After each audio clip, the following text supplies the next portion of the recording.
नासिर हुसैन एक बड़ा नाम जो कि किसी नाम का मोहताज नहीं, जो कि कमेंटेटर, बढ़िया कमेंटेटर जिन्होंने क्रिकेट के लिए बहुत ज़्यादा उनकी अचीवमेंट है। नासिर हुसैन ने फ्यूचर की फैब फोर बताई हैं। उनके साथ एक और बड़ा नाम जो कि इस टाइम कमेंट्री में जो मुझे बहुत ज़्यादा पसंद है, एक नासिर हो गया और दूसरा माइकल अथर्टन। उन्होंने अपनी फैब फोर बनाई है, उनका एक प्रोग्राम है, उसमें बैठ के उन्होंने एक फ्यूचर फैब फोर बनाई है। इससे पहले फैब फोर जिसमें विराट कोहली थे, विलियमसन थे, जोई रूट थे और स्टीव स्मिथ थे। अब वो देख रहे हैं कि फ्यूचर का फैब फोर कौन हो सकता है। उन्होंने नासिर हुसैन ने चार ऐसे नाम लिए हैं, मैं आपको बताता हूँ। उसमें एक अहम नाम जो कि पाकिस्तानी है, जी हाँ, सैम अयूब। एक नाम सैम अयूब का लिया है। दूसरा इंडिया का जायसवाल। तीसरा जो कि नाम तीसरा जो उन्होंने लिया तो माइकल अथर्टन हंसने लग गए। जी हाँ, ट्रेविस हेड। तो वो हंसने लग गए, भाई साहब उसकी यही देखें और आप उसे फैब फोर में रख रहे हैं। तो नासिर हुसैन कहते हैं ये मेरी राय है, आप कोई भी रख सकते हैं। इसके अलावा चौथा उन्होंने हैरी बरूक को रखा है। चार उन्होंने फैब फोर के नाम बताए हैं। मैकर अथर्टन ने दो मजीद नाम ऐड किए हैं, एक मेंडू मेंडेस श्रीलंका का और दूसरा उन्होंने नाम ऐड किया है रचिन रविंद्रा का जो कि न्यूजीलैंड का लेफ्ट हैंड बैट्समैन है। नासिर हुसैन पे आएंगे, उन्होंने सैम अयूब का नाम लिया। उन्होंने कहा है कि मुझे पता है अब वो इंजरी का शिकार है, चैंपियन ट्रॉफी खेलेंगे नहीं खेलेंगे वो अलग बात है, लेकिन सैम अयूब इस टाइम तीनों फॉर्मेट का प्लेयर है। सैम अयूब, नासिर हुसैन कहता है कि तीनों फॉर्मेट का प्लेयर है। मैंने भी आपको कई मरतबा बताया हुआ है, आपके पास अगर डिफेंस है, अगर आप रोकना जानते हैं, आप अगर बड़ी हिट लगाना जानते हैं तो भाई साहब आपके लिए मुश्किल नहीं है। तीनों फॉर्मेट खेलना आपके लिए मुश्किल नहीं है। आप डिफेंस करना जानते हैं, जब आपकी टीम को ज़रूरत पड़ती है कि भाई साहब सिर्फ रोकना है, क्रीज पे खड़ा रहना है, तो आप रोक सकते हैं तो आप रोकेंगे। अगर आपकी टीम को चाहिए, अगर आपकी टीम को ज़रूरत है बड़ी हिट की, आप अगर बड़ी हिट लगा सकते हैं तो आप लगाएंगे।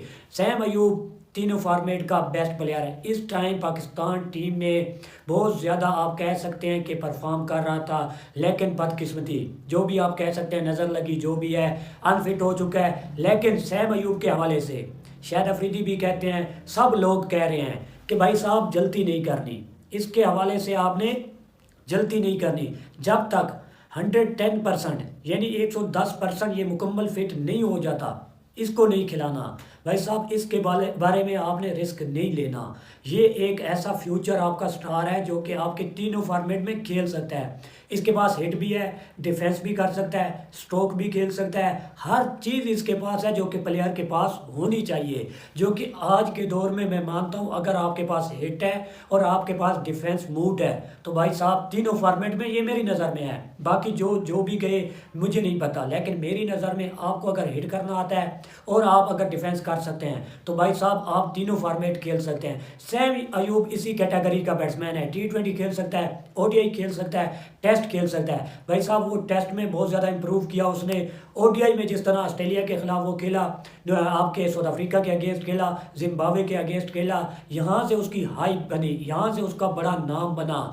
यार सैम अयूब जो कि कुछ दिन पहले सब कह रहे थे नो लुक शॉट को निकालो, भाई साहब नो लुक शॉट को निकालो, इसकी टीम में जगह नहीं बनती। 20-25 T20 मैच में वो सिर्फ 18 रन की एवरेज से खेल रहा था। उसका स्ट्राइक रेट 120-122 का स्ट्राइक रेट था जो कि T20 में बहुत ज़्यादा कम है, उसकी एवरेज बहुत ज़्यादा कम है। इस हवाले से फैंस बहुत ज़्यादा निराश थे, सब कह रहे थे कि भाई साहब पर्ची है। लेकिन गैरी को और गिलेस्पी को ये श्योर था भाई साहब ये टैलेंट है, ये अच्छा बैट्समैन है, ये इसमें टैलेंट है, इसमें एबिलिटी है, ये कर सकता है, लेकिन इससे हो नहीं रहा। अगर मैं इसे टेस्ट में और ODI में टीम में इसकी जगह दूंगा तो भाई साहब ये इम्प्रूव कर सकेगा। अगर एक लड़का T20 खेल रहा है तो भाई साहब उसमें सब्र का पैमाना ख़त्म हो जाता है, सब्र वो नहीं कर सकता। उसका माइंड होता है ऐसे बैट्समैन होगा, ख़ास तौर पे फ़खर जमान हो गया, सूर्य कुमार यादव हो गया, हार्दिक पांड्या हो गया, बेन स्टोक्स हो गया, आपका मैक्सवेल हो गया। ऐसे ऐसे बैट्समैन जो होते हैं भाई साहब, उनमें T20 में सब्र का पैमाना नहीं होता। वो सोचते हैं कि हर बॉल पे हमने हिट करना है, चाहे जिस तरह बॉल है, चाहे स्लो वन है, चाहे कट्टर है, तो हमने हिट करना है। इनको जब आप सबर वाली गेम खिलाएंगे, जब टेस्ट खिलाएंगे, जब ओडीआई खिलाएंगे, इन्हें फिर पता चलेगा भाईजान कवर की जाने भी आप खेल सकते हैं, स्ट्रोक्स भी आप खेल सकते हैं, स्ट्रोक्स नहीं स्ट्रोक, स्ट्रोक होता है, क्या नाम होता है, स्ट्रोक वो है, स्ट्रोक जो भी है, चल आप कवर की जाने भी खेल सकते हैं, आप सामने खेल सकते हैं, आप ड्राइव कर सकते हैं, हर चीज़ आप कर सकते हैं, लेकिन आप में सब्र का पैमाना होना चाहिए। अब सैम अयूब में बहुत ज़्यादा आप कह सकते हैं कि उनकी गेम की कहाँ से चेंज हुई, टेस्ट से चेंज हुई, ओडीआई से चेंज हुई। T20 में उसने किस तरह 98 रन की इनिंग्स खेली, उसकी आपको शॉटें कवर की जाने मिलेंगी, स्ट्रेट ड्राइव मिलेगा, लेग की जाने फ्लिक मिलेगा, तीनों तरफ पीछे की तरफ चलो निकाल लेते हैं, वो तीनों तरफ आपको खेलता हुआ नजर आया, लेग की जानिब, ऑफ की जानिब, स्ट्रेट की जानिब, तीनों तरफ वो लड़का खेलता रहा है, लेकिन उसमें एबिलिटी है, चारों तरफ वो खेल सकता है, 360 किस्म का बैट्समैन है। इसलिए नासिर हुसैन कहता है कि 4 फैब 4 ये मेरा नेक्स्ट फ्यूचर फैब 4 है, जिसमें जायसवाल कोई शक नहीं है, वो भी इसी कैटेगरी का बैट्समैन है। आपका Sam Ayub, Jaiswal same category के बैट्समैन है, वो भी बड़ी हिट लगा सकता है, वो भी डिफेंस कर सकता है। इसके अलावा हैरी ब्रूक सेम कैटेगरी का। आपका चौथा उन्होंने रखा ट्रेविस हेड तो अब लाजमी बात है उनकी एज ज़्यादा हो चुकी है। उधर कमेंडू मेंडिस मेरे ख्याल में टेस्ट में बेस्ट है, ओडीआई में मेरे ख्याल में 60-40 है, 60% परफेक्ट है, और T20 में नहीं भाई, T20 में मैं उसे नहीं रखूँगा। रचन रविंद्रा टेस्ट में ठीक है, ओडीआई में ख़ास तौर पे ठीक है, T20 में भी ऑलराउंडर है, चल जाएगा, 50-50 है। बाकी ये फैब 4 थी। सैम अयूब के लिए सब दुआ करें कि जल्दी से वो फिट हो जाए।